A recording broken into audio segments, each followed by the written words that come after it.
All hell is breaking loose as everything is falling apart on Donald Trump's big day. Iran says there will be no deal signed today after Israel just attacked in Daya, Beirut, a massive Israeli strike derailing the purported deal between the United States and Iran, which was set to be signed today. Also, Donald Trump was going to have that UFC event tonight. Here's what we're hearing from the Weather Channel. UFC Freedom 250 is facing a chaotic weather setup at the White House South Lawn. 60% chance of thunderstorms, heavy downpours, and wind gusts up to 34 miles per hour, threatening to delay or perhaps totally shut down the outdoor fights.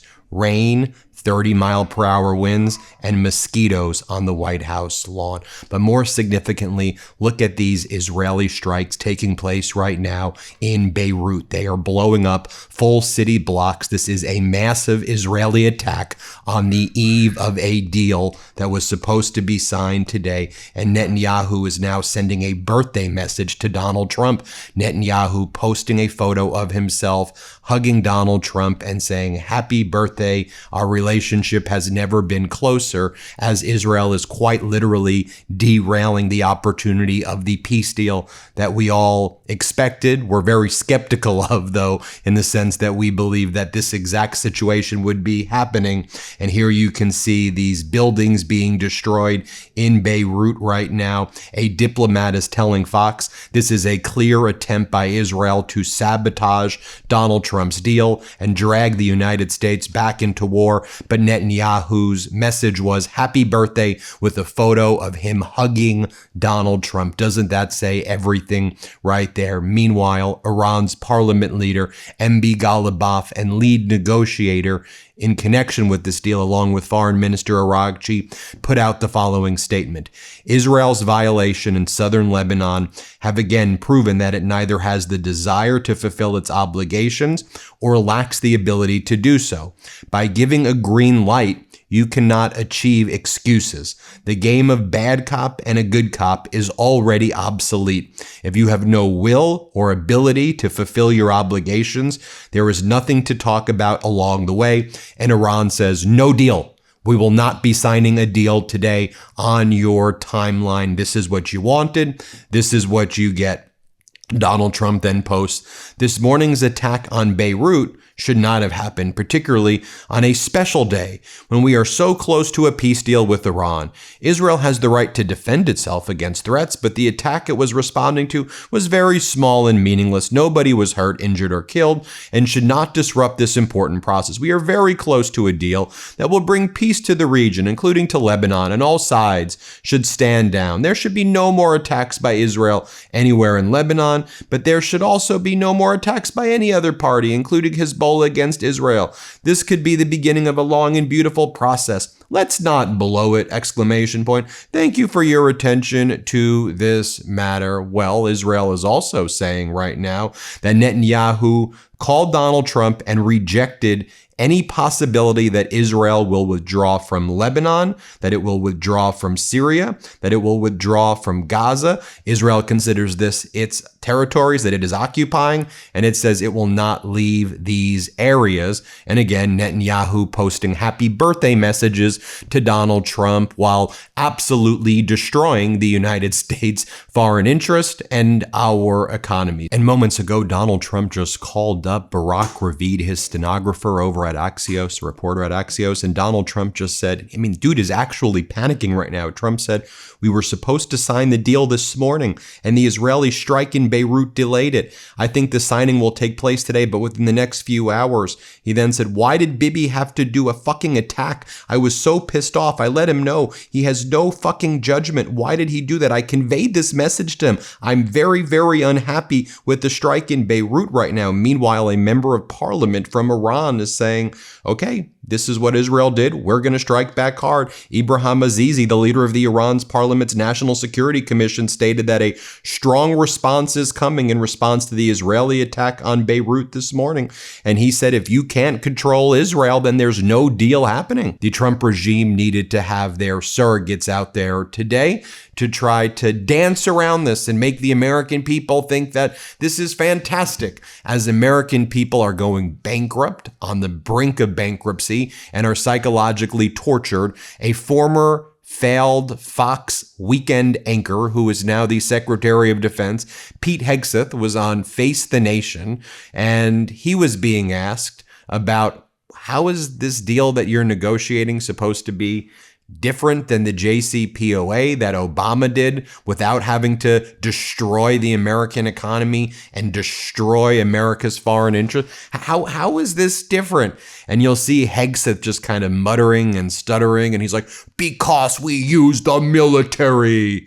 We did it with lethality, which is everything wrong about their approach to everything. Do you think you got a better deal by breaking up the prior deal? And we're learning the terms of this current so-called deal. You're going to give $25 billion to Iran. It's kind of an undisputed term. And probably when you add up all the other investments and loans that are being promised, that number could be close to $300 billion. Iran will still control the Strait of Hormuz. And then it says in 60 days, then we'll begin negotiations regarding Iran's nuclear capabilities. And then rather than have a multilateral organizational structure confirm that Iran is actually getting rid of its nuclear material, it just basically calls upon Iran to downblend on its own. And it's just based on, just please do it. I mean, in the current terms that we are seeing, here is what Hegseth had to say. Let's play this clip. Are you keeping the force posture in place through the 60 days of negotiations and beyond? Oh, we'll make sure the military option is there. And that's the big difference between this and JCPOA and the way Obama did it. Obama, they begged Iran for a deal, and we bombed Iran and then put in a blockade and then ran ships through and then have restarted when necessary to ensure that they come to the table for a great deal. So our military posture will be whatever it needs to be to ensure they're compelled over this 60 days through the memorandum of understanding that they live up to what they said they would do. The document says Iran will never have a nuclear weapon, won't seek one, won't buy one, won't have one. JCPOA said that days, too. There'll be negotiations to make that final. But they didn't have the threat of military force the way that we do, that Iran respects in a very way that their regime is more devastated than it's ever been in its 47 years. And that's why they're at the table. So the huge difference is we did this from a position of strength. President Trump led with military might. Then you have these MAGA Republican senators trying to spin it, like Deb Fischer of Nebraska. We did this from a position of strength. You think this is a position of strength? That's what's wrong with you, MAGAs. This ain't from a position of strength. I believe America's never looked weaker to the world. I mean, you may want to tell yourself that this looks strong, but if you truly believe that, then you've got a lot of issues. Let's play this clip. Let's remember, the president's negotiating now from a position of strength. Iran is weak. We have gone in, we've showed the strength of America, and now the president's able to negotiate from a position of strength this time. It's not going in and just acquisition to what the Iranians want. Then you have MAGA Republican Senator Tim Scott, and he's like, I get it. Gas prices are too high, but we are about to reduce these prices so damn quickly. Because of the deal. What, the deal that's not happening? The deal that you keep on talking about? This will be the 40th time of this? Let's play this clip. Obviously, gas prices are just too high, and President Trump is making the right decisions in Iran that will lead to lower gas prices in the very, very near future. So I'm excited about bringing those prices down. And let's check in quickly. What's going on at the White House right now? Are they treating the White House with dignity and respect, or have they turned it into a literal junkyard circus with lights that are beaming, that are preventing pilots from being able to see in this? I mean, it looks like some dystopian carnival from a zombie movie. And here's what's going on in the White House, everybody. Yeah, here, play this clip.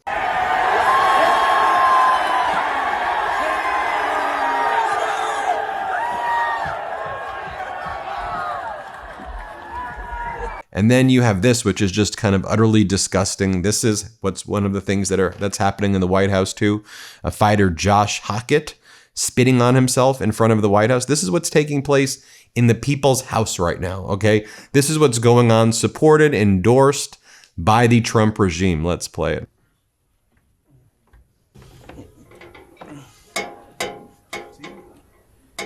So what? Maybe I was drinking last night. But who wouldn't? Who wouldn't be? I have a giant black man that wants to knock me out. He has the most knockouts in UFC history. Be still, Josh. 231. 231, the official weight for Josh Hogan. And ladies and gentlemen, if you would please. And folks, with all of this disinformation out there, with all of these lies from the Trump regime, it's just so important that we have accurate news sources right now. And I often get asked, Ben, what type of sources do you use to make these videos, and how do you kind of research and study to maintain your objectivity? I use Ground News. I partner with Ground News to stay objective in my reporting. It's an app and website that pulls in thousands of articles from around the world and organizes them into how the left is reporting them, how's the right framing it, how's the center framing it. And for every story, they give me a color-coded layout to make it easy to see the political bias of each source. I could also see independent news versus news that's related to corporate interests. And so I can compare different stories and see how they're being reported. Let's give you an example. This morning, this article, Palestinian death toll in Gaza tops 73,000, officials say, as Israeli continues to strike despite the ceasefire, which we should be calling a fake ceasefire. This is being heavily reported on the left and in the center, but it's getting almost quite literally, basically zero coverage on the right. And so they're just not being educated and told what's really happening out there. And there's a cover-up of the genocide that's taking place. And I think that's a big deal. And I want to study how are different people getting their news sources. Ground News has this dedicated blind spot feature. It's a personal favorite of mine, which highlights stories being disproportionately covered on different sides. So I believe in Ground News so much, so I'm going to offer you 40% off the same Vantage plan that I use for my research. Just go click the link in the description or go to ground.news/MTN or scan the QR code up here. It's one of the biggest discounts they've ever offered. If you want to support this channel and get a clearer understanding of the world, try out Ground News. One more time, go to ground.news/MTN or scan the QR code up here. Getting back to my video right now, I want to talk about former President Obama was asked about everything that was going on right now. Here's what Obama had to say. Let's play this clip. It is doubtful that any agreement that arises is going to be significantly different or a significant improvement from the deal that we had in the first place, and had worked for a long stretch of time before the United States pulled out of it. So I'm hopeful that bombing stops and ordinary people are no longer suffering as a consequence of the war. I think in retrospect, it's a reminder that on a lot of difficult foreign policy problems, the notion that we can just bully our way or bomb our way to solutions may sometimes seem appealing, but the fact of the matter is that taking the time to explore diplomacy and exhaust the possibilities of coming up with deals that don't solve 100% of the problem, but solve 80, 90% of the problem, while avoiding the necessity of going to war, You'd think we would have learned that lesson by now, but it seems like every so often we have to relearn that lesson again. You can see. And now MAGAs are also preparing for the midterms. And so what they're trying to do right now is things could not be worse off in the United States. They're just trying to scare people. And they're trying to do the name calling and the usual MAGA tricks that we've been warning you about. So this is MAGA Republican Congresswoman Lisa McClain. Here's what she has to say. Let's play it. Resonating with the American people. What do you need to do to ensure you don't lose the majority in the House? What is the most important messaging you need to convey to voters coming up to the midterms? Yeah, this is going to be a contrast for America. It's going to be a contrast election between common sense and crazy. Republicans were common sense. I think males should go in male locker rooms, females should go in female locker rooms. I actually think we should punish the criminal and take care of the victim. The other side is absolutely crazy, and that is what we need to focus on, common sense versus crazy. Also, or here's what MAGA Republican Senator Katie Britt has to say. Let's play this clip right here. And we're not going to let Democrats who are now run by anti-socialists, literally, I mean, they're run, excuse me, Maria, they are run by anti-Semitic socialists. And we're not going to let those people win the day. Yeah. And so you see the fear mongering and the tactics that they use. Back to Pete Hegseth for a second. And Pete Hegseth is being asked a very basic question, which is, I'm just curious, are we going to put ground troops to get this nuclear material? What is the plan? What is this deal really about? Watch what Hegseth says right here. Let's play it. It's an important point for those who are members of the U.S. military to understand whether you are saying ground troops would be involved in cleaning up nuclear dust. That you're saying that you're trying to put words in my mouth to create a headline. What I'm saying is we have plans. No, we have plans for everything. And should the president need a compel option, we have compel options and many different types of compel options. But right now we've set the conditions for 60 days to ensure that material is downblended, destroyed, or removed. Meanwhile, the Kremlin, Putin, is putting out that Putin and Trump agreed that Witkoff and Jared Kushner will travel to Russia again in the near future. And then Putin says in his conversations with Trump, Trump expressed a willingness to exert influence on Kyiv and Washington's European partners. How's that going to work, Donald? You're Mr. like junkyard boy, okay? Like, do you think you can exert influence on Zelensky right now and exert influence over Europe? Really? And that's what you're promising Putin you're going to do? Why don't you try to exert influence over Putin?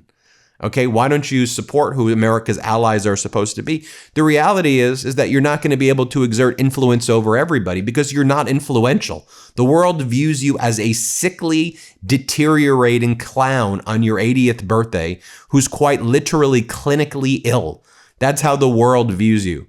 Everyone's just hoping that they could possibly ride this out for the next 2 years before the world becomes totally just obliterated as a result of you and your weakness, but you will always be a stain on the world, and the name Trump will forever be associated with probably the worst human being, frankly, ever to one of the worst human beings ever to live. I mean, look at the harm that you're causing around the world right now. But J.D. Vance is out there doing his media circuit, and J.D. Vance is saying, do y'all see how healthy he is? I've never seen a guy with more energy, with more stamina than Donald J. Trump. Here's what Vance just said. Let's play it. My sense of the president's health is that it's off the charts good. His focus, his energy, his constant grinding. I mean, the presidency is a crazy job. There you have it, folks. Let me know what you think about all of this. We'll keep you posted every step of the way. Now hit subscribe. Let's get to 7 million subscribers. We appreciate y'all. New Meidas merch drop. Check out the latest pro-democracy sticker packs, t-shirts, hats, sweatshirts, and more. All at store.MeidasTouch.com.